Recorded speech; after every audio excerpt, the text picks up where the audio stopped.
केंद्रीय वित्त मंत्री निर्मला सीतारमण ने आम चुनाव से पहले अंतरिम बजट आज पेश की। सामान्य तौर पर ऐसा देखा गया है कि अंतरिम बजट में कोई बड़ा टैक्स अमेंडमेंट नहीं किया जाता है, लेकिन सरकार ने आम आदमी को इस बार भी इनकम टैक्स में कोई राहत नहीं दी है। कुछ भी आगे बताने से पहले आपको यह समझना, आसान भाषा में आपको आज टैक्स के बारे में बताएंगे कि आपको कितने टैक्स पर कितना पे करना होगा और कितनी छूट दी गई है, टैक्स व्यवस्था में क्या छूट है।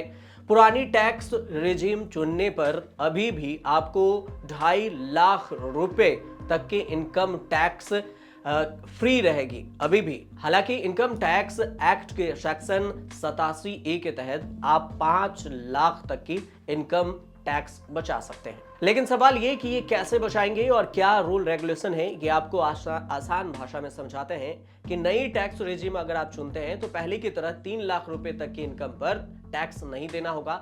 इसमें भी इनकम टैक्स एक्ट के सेक्शन 87A के तहत सैलरीड पर्सन 7.5 लाख रुपए तक की इनकम पर, अन्य लोग 7 लाख तक की इनकम पर टैक्स छूट पा सकते हैं। कैसे पा सकते हैं ये आपको बताएंगे, आप गौर से इसे समझिएगा। हमारे पीछे स्क्रीन पर है। मोटे तौर पर पहले ये समझिए कि आपको कितना देना होगा टैक्स। तो आप हमारे पीछे स्क्रीन देख रहे हैं और इस स्क्रीन पर है कि अगर आपकी इनकम 7 लाख है तो आपको टैक्स सिर्फ 0 देना होगा, मतलब आपको कोई टैक्स नहीं लगेगी। 9 लाख तक रुपए की अगर आपकी इनकम है तो 45,000 रुपए टैक्स कैलकुलेशन बनता है।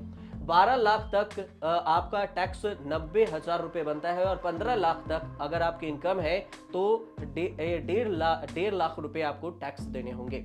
25 लाख तक की अगर आपकी इनकम है तो आपको 4,50,000 रुपए टैक्स पे करने होंगे। ये आपको कितना पर कितना टैक्स देना होगा, ये इसकी बात आपको बता रहे थे। अब आपको इसे उदाहरण के तौर पर समझाते हैं कि कैसे आप टैक्स बचा सकते हैं। ये नए सिस्टम में है। टैक्स बचाने के लिए कहीं कोई पैसा लगाने की जरूरत नहीं है। 2020 में सरकार ने टैक्स का नया सिस्टम लाया था। टैक्स छूट के लिए कहीं पैसा लगाने की जरूरत नहीं थी।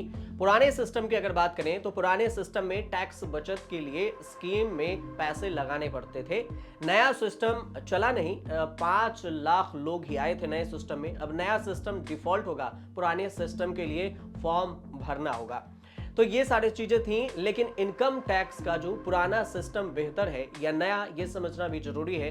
अगर आपकी आय 10 लाख रुपए है तो पुराने सिस्टम में 37,500 रुपए बचेंगे, जबकि 15 लाख है तो 22,500 रुपए आपकी बचत होगी। ये बचत करने के लिए 4.5 लाख रुपए लगाने भी पड़ेंगे। करीब 2.5 lakh tax saving scheme NPS medical में, जबकि 2 लाख हाउसिंग लोन के लिए आपको लगाना होगा।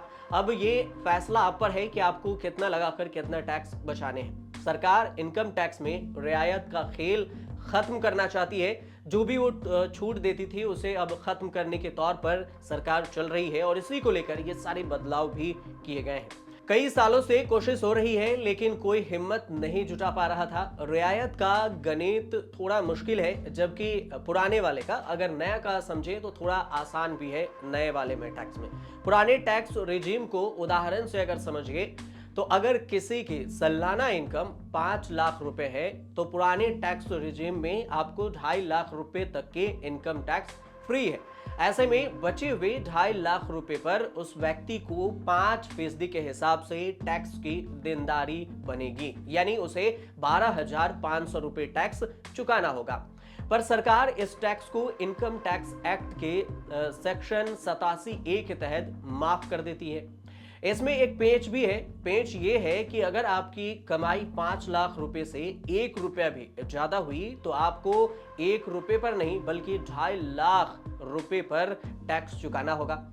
अब 2.5 लाख रुपए पर 5% के हिसाब से अगर जुड़े तो 12,500 रुपए की टैक्स की देनदारी बनेगी। वहीं बचे हुए 1 रुपए पर 20% के हिसाब से टैक्स चुकाना होगा, यानी कि 12,501 रुपए टैक्स चुकाने होंगे आपको। नई टैक्स रिजीम को अगर उदाहरण से समझें, जो पुराने तो आपने समझ लिए लेकिन नए को समझिए कि मान लीजिए अगर आप किसी भी सालाना इनकम, आपकी सालाना इनकम 5 लाख रुपए है और नई टैक्स रिजीम में 3 लाख रुपए तक की इनकम टैक्स फ्री है। ऐसे में बचे हुए 2 लाख रुपए बचते हैं, जिसमें उस व्यक्ति पर 5% के हिसाब से टैक्स की देनदारी बनेगी, यानी कि उसे 10,000 रुपए टैक्स चुकाना होगा। पर इस रेजिम में लगातार 7.5 लाख रुपए तक की इनकम पर टैक्स को सेक्शन 87A के तहत माफ कर देती है सरकार।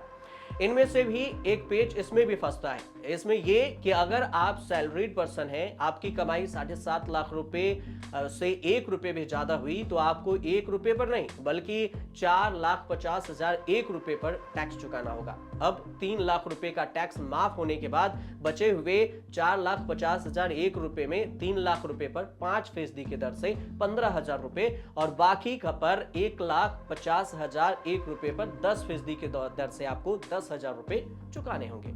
यानी टैक्स की कुल देनदारी आप पर 25,000 रुपए बनेगी। यहां हम आपको यह भी बता दें कि जो लोग सैलरीड पर्सन नहीं है, उन्हें टैक्स डिडक्शन का फायदा 7 लाख रुपए तक की रकम पर ही मिलता है। नए टैक्स सिस्टम में सैलरीड लोगों को 50,000 रुपए का स्टैंडर्ड डिडक्शन का फायदा अलग से मिलता है, इसलिए उनकी 7.5 लाख रुपए तक की इनकम टैक्स फ्री हो जाती है। और ये कुल मिलाकर ये भी देखना होता है कि अगर टैक्स में कोई भी बढ़ोतरी नहीं की है, इनकम टैक्स में अगर कोई बदलाव नहीं हुआ है, तो सवाल ये उठता है कि क्या कोई भी चीज महंगा या सस्ता होगा। तो इस बार ऐसी कोई भी उम्मीद नहीं है, क्योंकि टैक्स में कोई बढ़ाया या घटाया नहीं गया है। इसलिए ये समझने वाली बात है कि इस बार कोई भी चीजें महंगी या सस्ती होने की बात नहीं उठी गई। आप देखते रहिए न्यूज़ तक।